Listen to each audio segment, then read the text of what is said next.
Hello students, welcome to the channel, and we are again going to solve some previous year questions based on the environmental geoscience. And the question is, the Milankovitch cycle refers to shift in the temperature of surface water in the middle latitudes of the Pacific Ocean, the timing of the northern lights in the thermosphere, the change in the earth rotation and the orbit around the sun that may trigger the climate variation and upwelling and downwelling in the ocean. Actual में जो मिलनकोविच cycles होता है ये refer करता है किसको, the change in the जो अर्थ के रोटेशन और ऑर्बिट में चेंज होता है अराउंड द सन दैट में बिकॉज इट में ट्रिगर क्लाइमेट वेरिएशन. सो इसका करेक्ट आंसर हो जाएगा option number C. Means it the cycle refers to the change in the earth rotation and orbit around the sun that में trigger the climate variation. Next question is the normal sand dunes is characterized by gentle windwards and steeper leeward sides, both gentle sides, steeper wind and gentle leeward side and both steeper sides. So जो normal sand dunes होते हैं ना वो characterize होते हैं एक gentle windward से and steeper leeward side से, यानी इसका जो correct answer होगा that will be option number A. Next question is subgeostropic winds in the Earth's atmosphere systems are caused by the balance involving, and ये इस type के question हमने पहले भी डिस्कस करे हैं डिटेल में, और आपको पता होगा कि जो सब जियोस्ट्रॉपिक विंड्स हैं, ठीक है, वो उनमें जो बैलेंस इन्वॉल्व होता है उसमें कौन कौन से फोर्सेस इन्वॉल्व होते हैं, that is pressure gradient force, coriolis force, frictional force, यानी ये तीनों फोर्स का बैलेंसिंग से is responsible for subgeostropical wind. So option number A will be your correct answer. Next question is, which one of the following is not a set of polymorphous minerals? Calcite, aragonite, petrites, quartz, schistite and tridymite, graphite, anthracite, diamond and kyanite, eleucite and sillimanite. Actual में जो इसका correct answer है जो कि polymorphous नहीं है, that is option number C. Means which includes graphite, anthracite and diamond. Okay, जो हमारा एंथ्रासाइट है ना, it is a type of coal, not a pure mineral. जबकि जो हमारे कैल्साइट और आर्गोनाइट और ये सारे हैं ना, ठीक है, ये हमारे क्या है, ये पॉलीमॉर्फस हैं. पॉलीमॉर्फ्स हैं किसके? पॉलीमॉर्फ है ऑफ कैल्शियम कार्बोनेट. ओके, ठीक. वेराज जो क्वार्ट्ज है, ठीक है, वो पॉलीमॉर्फ्स होते हैं किसके? सिलिका के. ठीक, तो इसका और हमारा ये जो है ये हमारा हो गया सिलिका के, ठीक है. और वेराज जो क्यानाइट्स एंड एलुसाइट्स वगैरह हैं ये हमारे पास ये पॉलीमॉर्फ्स हैं किसके? एल्यूमिनियम, सॉरी, एल्यूमिनियम सिलिकेट के. ठीक, तो जो करेक्ट आंसर इसमें से आता है, क्योंकि ये पूरा सेट हमारा क्या है, एक पॉलीमॉर्फ नहीं है, ठीक है, पॉलीमॉर्फ मिनरल में नहीं आता है, that is graphite, anthracite and diamond. Next question is a type of lake that forms in the depression of the earth crust between two parallel faults. ठीक है, जो टू पैरेलल फॉल्ट्स के बीच में जो हमारी लेक फॉर्म होती है, ठीक है, उसको हम बोलते हैं ए ग्रेवन लेक. ठीक है, क्योंकि ये जो ग्रेवन लेक है ये कहाँ फॉर्म होती है? In the depression of the earth crust between two parallel faults.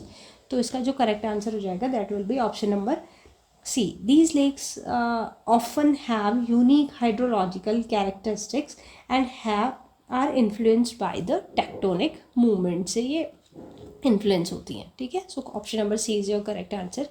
Next question is, which magma type contains greatest amount of silica? Basaltic, andesite and rhyolitic and periodic. ठीक, तो जो इसका करेक्ट आंसर है that is option number C. ठीक, इस type के ये जो मैग्मा है, इस टाइप के मैग्मा में हमारा हाई सिलिका कंटेंट होता है कितना? More than 70%. इसमें 70% से भी ज़्यादा सिलिका होता है. ठीक, एंड ये हमारा this is responsible for, or you can say it has a high silica content and it is viscous, or you can say it is prone to the explosive eruption. ठीक, it's high viscosity and inhabits gas escape, leading a pressure buildup and explosive volcanic activity. Okay जहाँ हम इसको अगर हम देखें basaltic जो magma है इसमें हमारा लो सिलिका कंटेंट्स होता है, ठीक है, तो इसमें फ्लो इजीली होता है क्योंकि इसमें विस्कोसिटी कम होगी तो ये इजीली फ्लो करता है, तो इसका जो नेचर होगा ये कम एक्सप्लोजिव होगा, ठीक है, तो इसका करेक्ट आंसर हो गया option number C. Next question है, in the decreasing order of the hardness of the Mohs scale choose the correct sequence of the from the following. ठीक, अब एक्चुअल में जो मोह स्केल है हमारा, मोह का जो हार्डनेस स्केल है, ठीक, ये क्या डिस्कस करता है, ये एक qualitative, it is a qualitative scale, ठीक, एक क्वालिटेटिव स्केल है which is use to rank minerals based on their hardness. ठीक है, जो हमारा ये मिनरल्स की हार्डनेस के बेसिस पे उनको रैंक करने का काम करता है. ठीक है, तो इसके हिसाब से जो हमारा सबसे हार्ड होगा जो क्वार्ट्ज है, ठीक है, इसकी हार्डनेस होती है 7. ठीक है, उसके बाद जो हमारा फेल्डस्पार है, ठीक, ऑफ 6, हार्डनेस 6, कैल्साइट of 3, और whereas the talc will have the hardness of 1. तो इसके हिसाब से हमको डिक्रीजिंग ऑर्डर पता करना है, तो सबसे हाई होगा वो होगा क्वार्ट्ज, उसके बाद फेल्डस्पार, उसके बाद calcite, then talc. So the correct answer will be option number A.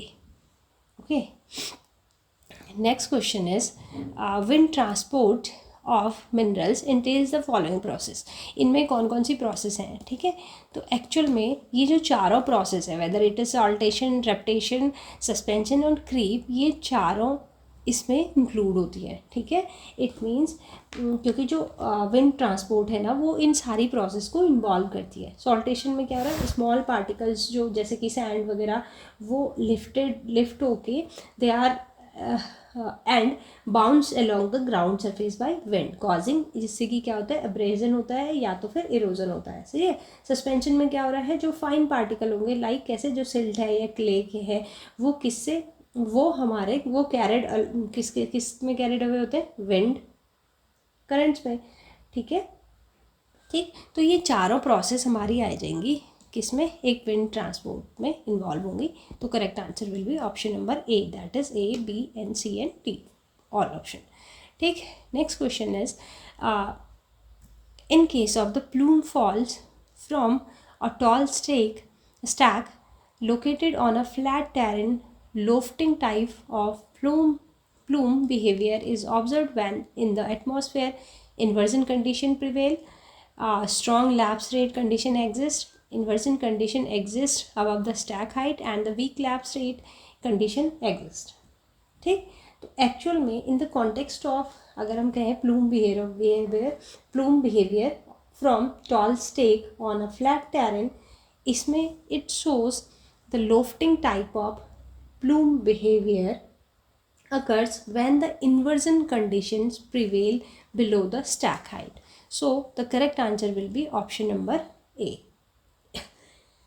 Inversion are the atmospheric condition where a layer of warm air जो होती है वो ट्रैप कर लेती है किसको, कूल एयर को. ठीक है, this phenomena can be caused pollutant emitted from the stack to rise higher in the atmosphere where dispersing potentially affecting air quality over the larger distance. So इस केस में जो करेक्ट आंसर होगा that will be option number A. Last question है हमारा आज का, earth degree of latitude on earth surface represents 91 kilometre, 101 kilometre, 111 kilometre and 121 kilometre. ठीक, तो एक्चुअल में जो हमारा earth degree of latitude on a earth surface is approximately represents 111 kilometer. So the correct answer is option number C, that is 111. Okay, so correct answer is option number C.